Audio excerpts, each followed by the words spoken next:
mulai pembelajaran pada pagi hari ini, marilah kita berdoa menurut keyakinan dan kepercayaan masing-masing. Doa dimulai.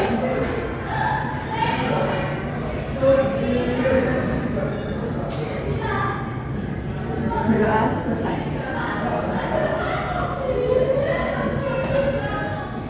Sebelum kita mulai pembelajarannya, Ibu akan mengabsen terlebih dahulu ya.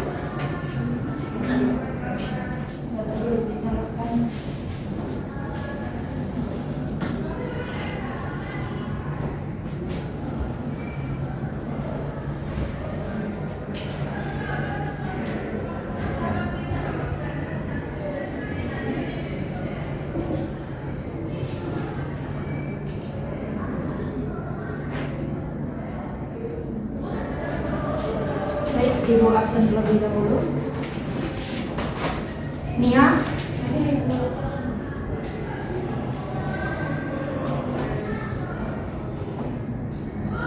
Gita, Giovanni,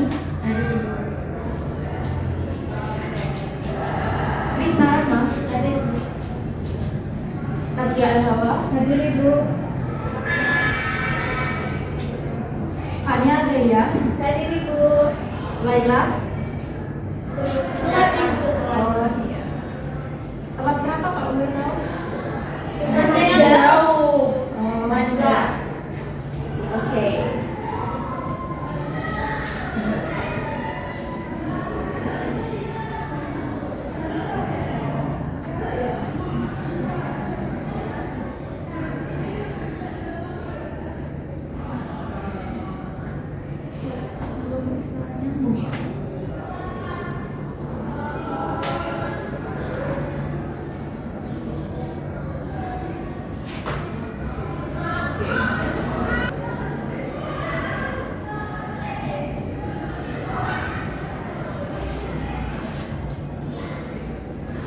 Baik, jadi hari ini kita akan mempelajari materi yang sangat penting dalam mengelola kantor, yaitu tentang furnitur kantor, tata ruang kantor, dan jenis-jenis tata ruang kantor. Sebelum kita masuk materi, coba bayangkan jika kalian baru saja bekerja di sebuah kantor, apa yang pertama kali kalian perhatikan ketika memasuki ruangan tersebut? Saya Ibu. Ya. Pertama kali saya itu memperhatikan adalah meja dan kursi di dalam kantor tersebut. Oke, ada yang lain? Saya Ibu, Ya, Duta? saya perhatikan juga ruangannya apakah luas atau sempit dan bagaimana barang-barang bersusun di dalamnya. Betul sekali. Jadi, furnitur kantor dan tata ruang kantor memainkan peran yang penting dalam menciptakan lingkungan kerja yang nyaman dan produktif. Nah, hari ini kita akan belajar bagaimana memilih furnitur yang tepat serta memahami dan mengidentifikasi jenis-jenis tata ruang kantor yang efektif.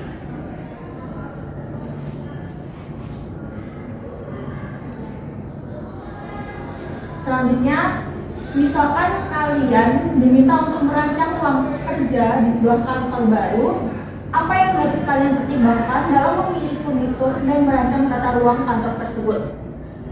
Ada yang tahu? Saya Ibu. Ya, silakan. Kita harus mempertimbangkan yang pertama itu kenyamanannya, terus fungsionalitas dan juga keindahan ruangan tersebut. Ya, bagus sekali. Ada yang lain?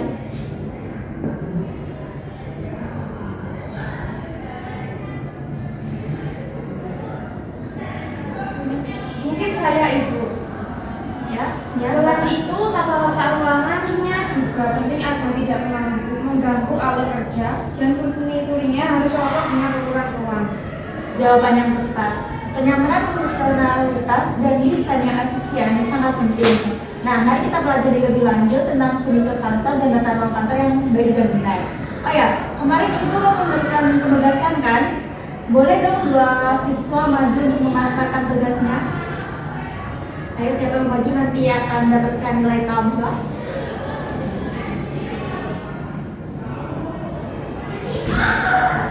Ayo. Ya, dibacakan aja Pak, dua anak ya. Saya Ibu. Ya, sama Krisna. Fania sama Krisna boleh?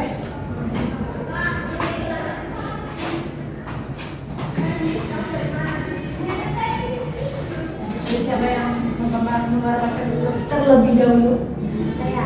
Ya, silakan. Yang pertama itu laptop, terus inventarisnya itu nama barangnya itu laptop, mereknya Asus, jumlah 2, tahun pembelian 2020, kondisi baik. Nah, prosedur pengoperasiannya itu pastikan, yang pertama itu pastikan komputer terhubung dengan sumber listrik atau baterai mencukupi. Yang kedua, ada tekan tombol power untuk menyalakan perangkat. Yang ketiga, ada masukkan username dan password untuk login jika diperlukan. Yang keempat, ada gunakan perangkat sesuai dengan keperluan kerja. Misalnya mengetik dokumen, mengirim email, dan lain-lain. Yang kelima itu setelah selesai semua, tutup semua aplikasi yang berjalan, terus klik shutdown atau restart sesuai kebutuhan. Nah, cara pemeliharaannya itu bersihkan layar dan keyboard secara rutin menggunakan kain microfiber dan cairan khusus. Setelah itu, hindari menginstal program yang tidak perlu agar sistem tetap ringan. Yang ketiga, ada lakukan pembaruan sistem dan software secara berkala. Selanjutnya, ada simpan laptop di tempat yang aman dan hindari suhu ekstrim. Yang terakhir, pastikan sistem pendingin bekerja dengan baik untuk menghindari overheat. Oke, yang kedua silakan Fania. Yang kedua itu ada mesin fotokopi, inventarisnya nama barangnya mesin fotokopi merek Canon, jumlahnya 1, tahun pembelian 2021, kondisinya baik. Prosedur pengoperasiannya yang pertama itu nyalakan mesin fotokopi dengan menekan tombol power. Yang kedua, letakkan dokumen yang akan difotokopi pada kaca pemindai atau feeder. Yang ketiga, pilih jumlah salinan dan ukuran kertas yang sesuai. Yang keempat, tekan tombol start untuk memulai proses fotokopi. Yang kelima, ambil hasil fotokopi dan output tray. Yang keenam, setelah selesai, matikan mesin jika tidak digunakan lagi dalam waktu lama. Nah, cara pemeliharaannya itu yang pertama ada bersihkan kaca pemindai secara rutin dengan kain lembut agar hasil cetakan tidak kurang. Pastikan kertas yang digunakan dalam kondisi kering dan tidak kusut. Ganti toner atau tinta secara berkala sesuai dengan indikator mesin. Lakukan servis berkala untuk memastikan semua komponen berfungsi dengan baik. Dan yang terakhir, jauhkan dari debu dan tempat yang lembab agar tidak cepat rusak. Baik, terima kasih untuk Gina dan Fania atas pemaparan tegasnya. Dia kembali. Sangat bagus sekali ya dari inventarisasi materi minggu lalu. Selanjutnya, Ibu akan menjelaskan mengenai tata ruang kantor. Nah, di sini definisi dari tata ruang kantor adalah pusat administrasi yang berfungsi sebagai tempat penyelenggaraan berbagai kegiatan yang ada di dalam suatu kantor. Dalam operasionalnya, kantor ini memerlukan perencanaan yang sesuai, terutama dalam hal penataan ruangnya dan juga lingkup pekerjaannya. Penataan ini mencakup pengaturan tempat kerja serta penyediaan perlengkapan kantor guna menciptakan kinerja yang lebih produktif. Di sini ada definisi dari tata ruang kantor. Dalam bahasa Inggris dikenal sebagai office layout atau cukup disebut layout saja. Merujuk pada pengaturan ruang kantor yang mencakup penyusunan perabotan atau alat kantor dan penataan elemen lainnya dalam area kantor. Tujuan dari tata ruang kantor adalah untuk menciptakan lingkungan yang mendukung kelancaran kerja pegawai atau karyawan di suatu kantor dengan memanfaatkan luas lantai yang tersedia secara optimal sehingga dapat meningkatkan produktivitas kerja dari karyawannya. Di sini ada implementasi dari tata ruang kantor yang baik. Pada prinsipnya, implementasi tata ruang yang baik akan diperoleh keuntungan sebagai berikut. Yang pertama, mencegah penghamburan tenaga dan waktu para pegawai karena berjalan mondar-mandir yang sebetulnya itu sangat tidak diperlukan. Yang kedua, menjamin kelancaran proses pekerjaan yang bersangkutan. Dan yang ketiga, memungkinkan pemakaian ruang kerja secara efisien, yaitu dengan suatu luas lantai tertentu dapat dipergunakan untuk keperluan sebanyak-banyaknya atau digunakan sebaik mungkin. Yang terakhir, mencegah pegawai di bagian lain terganggu oleh publik yang akan menemui suatu bagian tertentu. Di sini ada bentuk tata ruang kantor, ada tata ruang kantor yang buruk dan tata ruang kantor yang baik. Adakah yang bisa menjelaskan perbedaan dari dua jenis tata ruang yang kantor yang baik itu bagaimana dan yang buruk itu bagaimana? Ada yang bisa?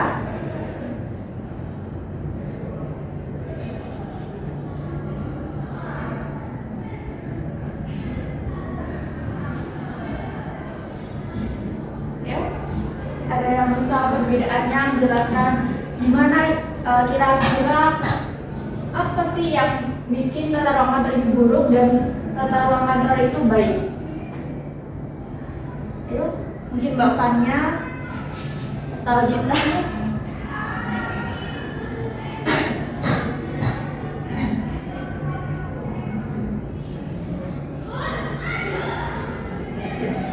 Ayo, bisa menguraikan sendiri mungkin perbedaannya itu bagaimana, kok ini bisa buruk dan yang itu bisa baik gitu. Mungkin karena itu kan tertata ya, lurus-lurus itu. Kalau yang ini kan agak berantakan, jadi proses aktivitasnya itu bisa bertabrakan. Oh, terganggu, saling mengganggu gitu ya. Oke, ada tambahan lain mungkin dari Mbak Gita, Mbak Tisna, atau Mbak Nia, atau Mbak Ella boleh mungkin menambahkan tadi jawaban dari Fania. Ya, Tisna. Saya itu kan restruktur yang tuan guru itu kan nggak restruktur. Terus di situ kan yang istilahnya itu apa ya? Puncaknya itu ditaruh di pojok kiri, seharusnya kan di paling atas atau paling depan. Jadi itu urut gitu loh Bu, antara yang pertama, yang kedua, terus habis itu biar apa ya? Biar tertata gitu ya, biar memudahkan gitu pekerjaan dari karyawannya. Iya. Biar nggak mondar mandirnya itu terlalu jauh. Ya, bagus sekali. Tadi jawaban dari Fania dan Krisna sudah tepat ya. Jadi tata ruang kantor yang buruk itu tuh bisa dilihat ya, itu panasnya itu tidak beraturan yang sehingga memungkinkan karyawan itu mengalami kesulitan dalam mengakses antar divisinya ya. Bisa dilihat yang tata ruang kantor yang baik itu memiliki struktur yang bagus dan memudahkan para karyawan untuk melakukan pekerjaannya. Selanjutnya ada asas pokok tata ruang kantor yang baik. Ahli tata ruang pabrik yaitu Richard Muller pada Nuraida di tahun 2008 merumuskan 4 asas pokok tata ruang kantor yang baik, yaitu asas mengenai jarak terpendek. Hal ini menekankan efisiensi dalam penempatan peralatan dan fasilitas agar pergerakan dari pegawai itu lebih mudah dan singkat sehingga dapat menghemat waktu dan tenaganya. Yang kedua ada asas mengenai rangkaian kerja. Pada asas ini tata ruang harus mendukung kelancaran kerja dari karyawannya sehingga setiap proses dapat berjalan tanpa adanya hambatan. Asas yang ketiga ada asas mengenai penggunaan segenap ruang. Asas ini dapat dilakukan dengan memaksimalkan pemanfaatan seluruh area yang telah tersedia secara baik dan efisien tanpa mengorbankan kenyamanan dari karyawan atau pegawai yang ada di suatu kantor. Selanjutnya ada asas mengenai perubahan susunan tempat kerja. Asas ini harus fleksibel ya dan mudah disesuaikan dengan perubahan kebutuhan atau perkembangan yang ada di dalam suatu organisasi. Selanjutnya ada faktor-faktor yang mempengaruhi tata ruang kantor. Yang pertama ada faktor jenis dan sifat pekerjaan. Nah, faktor ini termasuk pada pekerjaan yang membutuhkan konsentrasi tinggi sehingga memerlukan ruang yang lebih private, sedangkan pekerjaan kolaboratif lebih cocok dengan konsep yang ruang dengan terbuka. Selanjutnya ada jumlah dan susunan karyawan. Jumlah karyawan ini menentukan luas pembagian ruang, sedangkan susunan organisasi berpengaruh pada penempatan jabatan yang strategis.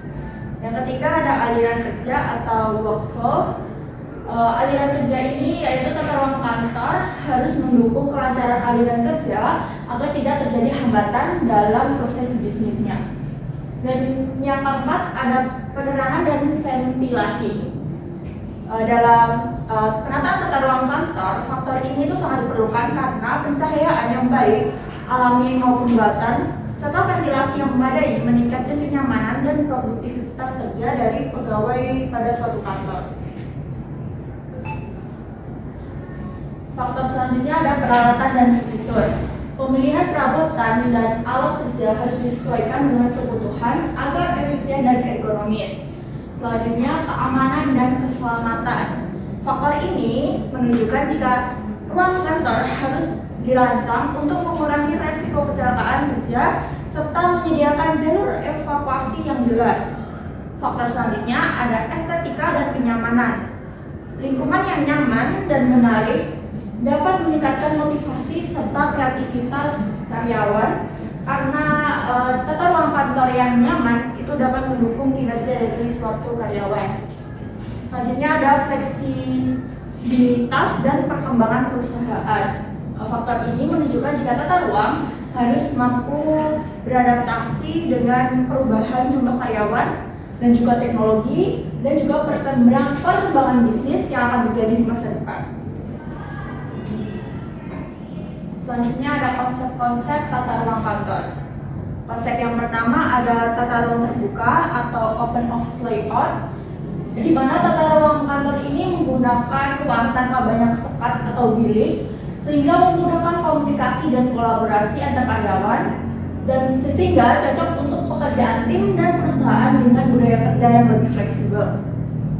Tata ruang kantor yang kedua ada tata ruang kantor tertutup atau closed office layout. Tata ruang kantor ini menggunakan ruang kerja pribadi atau bilik yang lebih tertutup untuk meningkatkan privasi dan konsentrasi dari karyawannya. Cocok untuk pekerjaan yang membutuhkan fokus tinggi seperti manajemen atau pekerjaan administratif. Yang ketiga ada konsep tata ruang gabungan atau hybrid office layout. Tata ruang kantor ini menunjukkan kombinasi antara tata ruang terbuka dan tertutup yang dapat memungkinkan fleksibilitas dalam bekerja. Biasanya ada ruang kolaborasi serta ruang kerja pribadi atau bilik kecil untuk tugas yang membutuhkan fokus lebih. Selanjutnya ada tata ruang berdasarkan aktivitas atau activity based working atau ABW. Tata ruang kantor ini tidak ada meja tetap.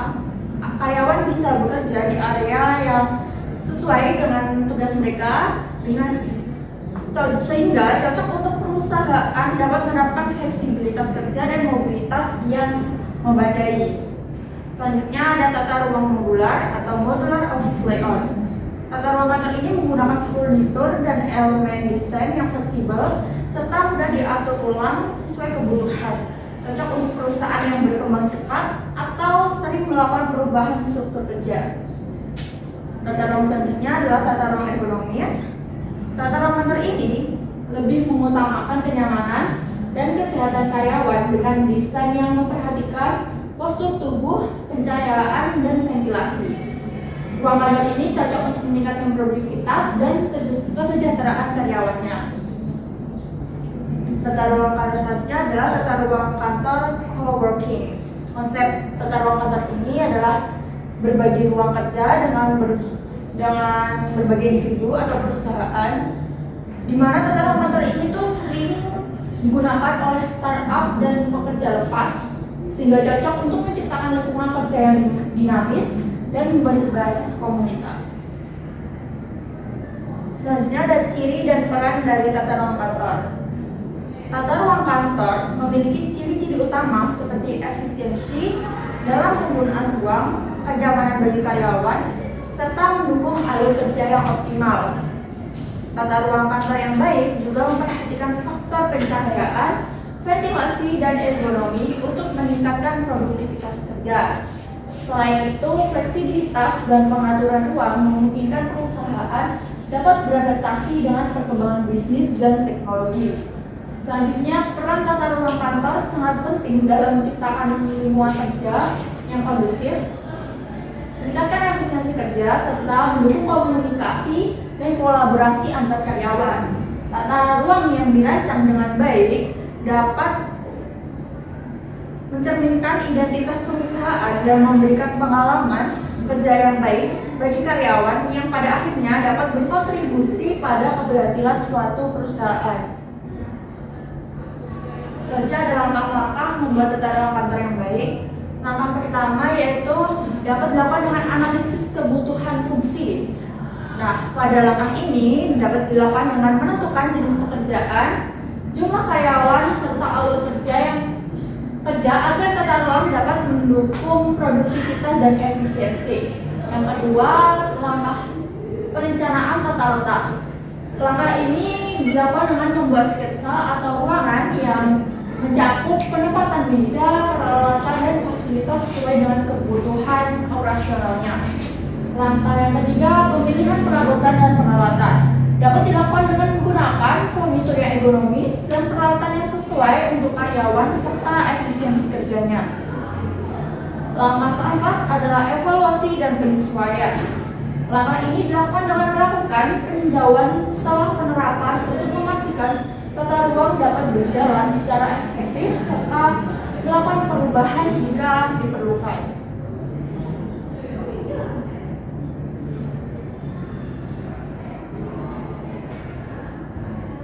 Selanjutnya di sini ada akan menampilkan video tentang jenis-jenis tata ruang kantor. Tolong disimak dengan baik dan jangan lupa untuk dicatat poin penting yang adanya ya. Karena nanti di akhir pemaparan materi seperti biasa itu akan memberikan tugas kelompok maupun individu.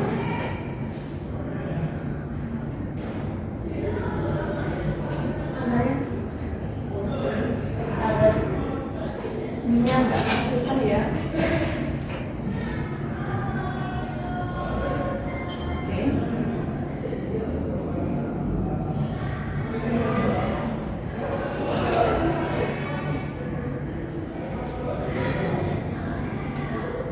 Semoga kalian sehat selalu dan tetap semangat ya, dan jangan lupa selalu patuhi protokol kesehatan dimanapun kalian berada.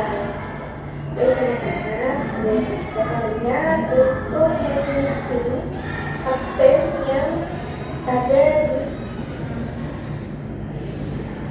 apa aja sih jenis-jenis tata ruang kantor tersebut, yaitu ada 4 jenis, yaitu tata ruang kantor bersama, tata ruang kantor terbuka, tata ruang kantor berhias, dan terakhir ada tata ruang kantor gabungan.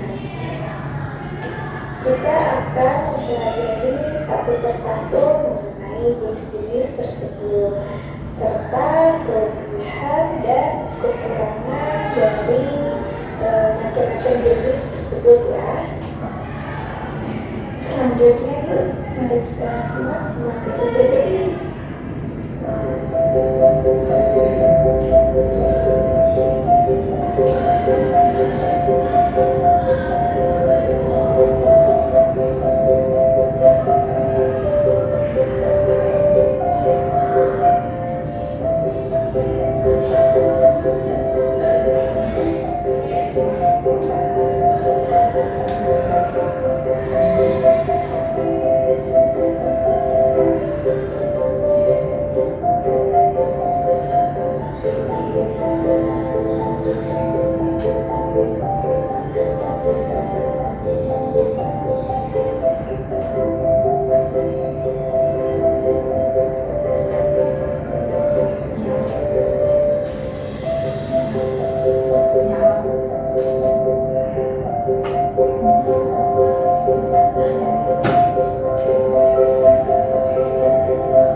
Oke, jadi itu tadi pemaparan materi dan video pendukung dari materi tata ruang kantor ini. Selanjutnya ada tugas kelompok. Silahkan membagi menjadi 2 kelompok ya. Di sini ada 5 anak, bisa 3 dan 2.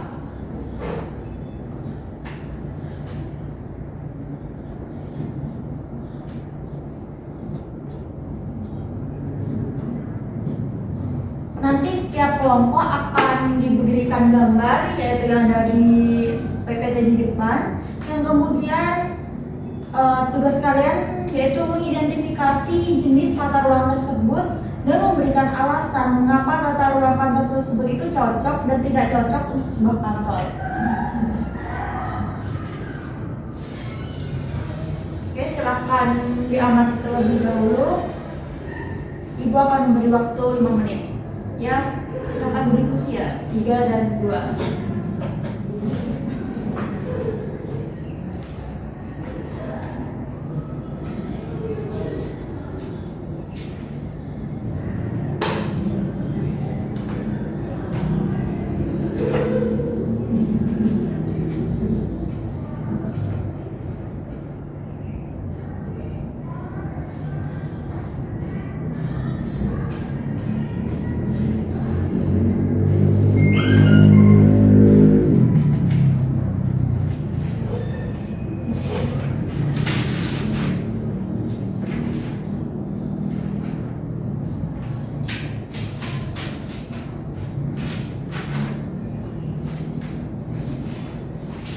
Menggunakan kertas saja, kalian mengerjakan di kertas ini.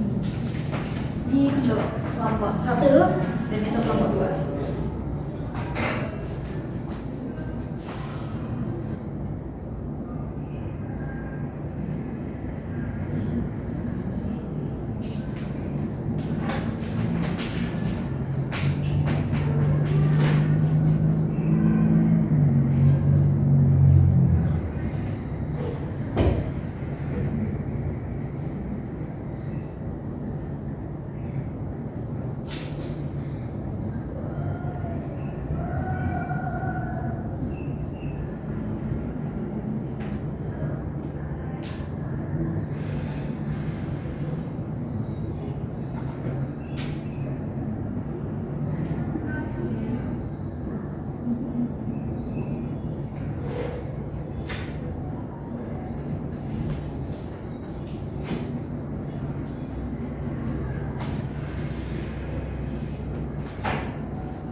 Apakah sudah? Belum, Ibu. Baik, Ibu kasih waktu tambahan 5 menit lagi.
sudah?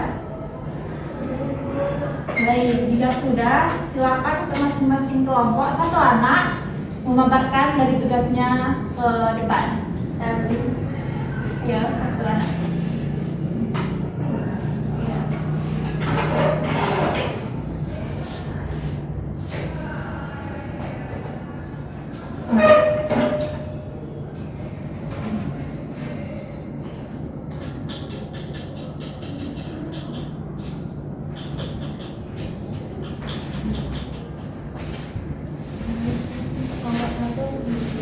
Tunggu kelompok dua maju dulu ya. Ya, silakan kelompok satu. Untuk menurut kelompok satu, kelompok saya ini gambar pertama termasuk dalam kategori tata ruang kantor pribadi karena setiap karyawan memiliki ruang kerja masing-masing yang terpisah. Dengan pengaturan seperti ini, karyawan bisa bekerja dengan lebih fokus tanpa terganggu oleh suara atau aktivitas rekan kerja di sekitarnya. Hal ini tentu sangat mengungkapkan bagi pekerjaan yang membutuhkan konsentrasi tinggi. Namun kekurangannya adalah interaksi antar karyawan menjadi lebih terbatas karena masing-masing bekerja di ruang sendiri. Komunikasi bisa menjadi kurang efektif dan suasana kerja terasa lebih kaku atau individualistis. Jika tidak dikelola dengan baik, bisa saja muncul rasa kurangnya kebersamaan dalam tim. Mungkin itu saja dari kelompok satu. Oke, selanjutnya kelompok dua. Kelompok 2 itu menurut kelompok saya, tata ruang dalam gambar ini termasuk tata ruang terbuka. Dalam pengaturan seperti ini tidak ada sekat atau pembatas antar meja kerja sehingga karyawan bisa lebih mudah berkomunikasi dan berkolaborasi. Keuntungan dari tata ruang ini adalah pekerjaan tim bisa lebih efisien karena diskusi dan pertukaran ide dapat dilakukan dengan cepat. Namun kekurangannya adalah privasi menjadi lebih berkurang karena setiap orang bisa melihat atau mendengar apa yang sedang dikerjakan oleh rekan kerja lainnya. Selain itu, lingkungan kerja bisa menjadi lebih bising, terutama jika banyak percakapan terjadi secara bersamaan. Meskipun begitu, dengan pengelolaan yang baik, tata ruang terbuka bisa menciptakan suasana kerja yang lebih dinamis dan kreatif. Baik, bagus sekali ya kelompok satu dan kelompok dua. Siapa yang memaparkan materinya di depan ini tadi namanya?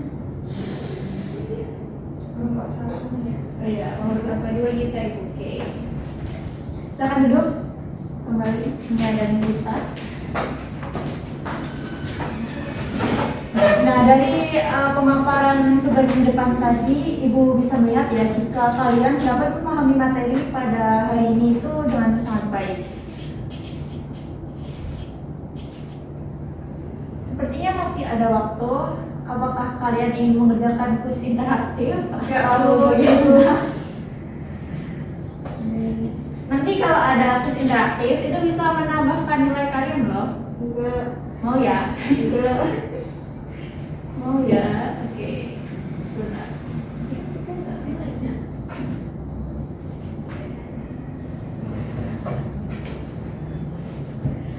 Sebentar. Sedikit keluar. Ayo silakan join. Bisa punya paket ayo. Masa agensi nggak punya paket? Agensi pakai wifi ibu. Wifi.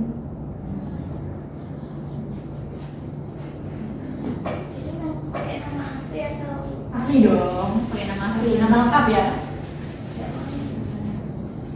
Iya, iya.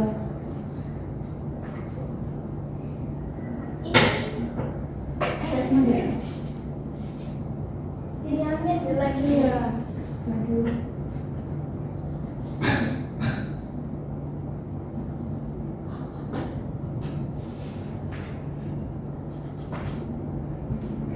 Sudah semua? Ibu sinyalnya susah.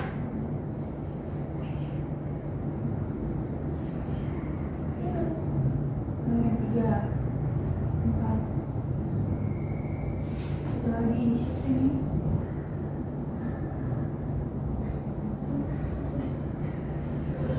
Udah. Bagi mulai ya.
sangat bagus sekali ya mengerjakan kuisnya.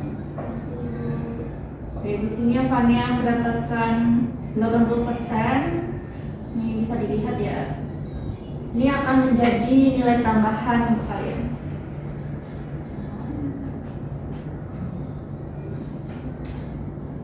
Baik, sebelum kita akhiri, ada yang ingin ditanyakan atau menambahkan sesuatu tentang materi tata ruang kantor dan furnitur kantor ini? Saya Ibu. Ya lah, Bu, silakan. bagaimana kalau ruang kantor yang kecil? Apa jenis tata ruang yang cocok? Untuk ruang kantor yang kecil, tata ruang kantor semi terbuka atau ruang terbuka bisa menjadi pilihan ya yang baik. Hal ini karena memungkinkan jika kita untuk memaksimalkan penggunaan yang ruang tanpa membuatnya terasa sempit. Penting juga untuk memilih furnitur yang kompak dan multifungsi. Apakah ada pertanyaan lain?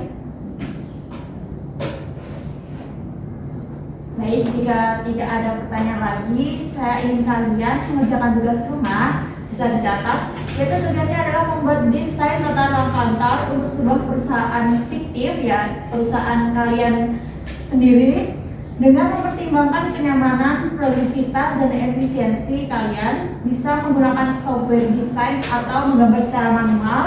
Tugas ini akan dikumpulkan minggu depan. Terima kasih atas perhatian dan partisipasi dari kalian. Untuk menutup kegiatan pada hari ini, silakan berdoa menurut kepercayaan dan keyakinan masing-masing. Berdoa dimulai.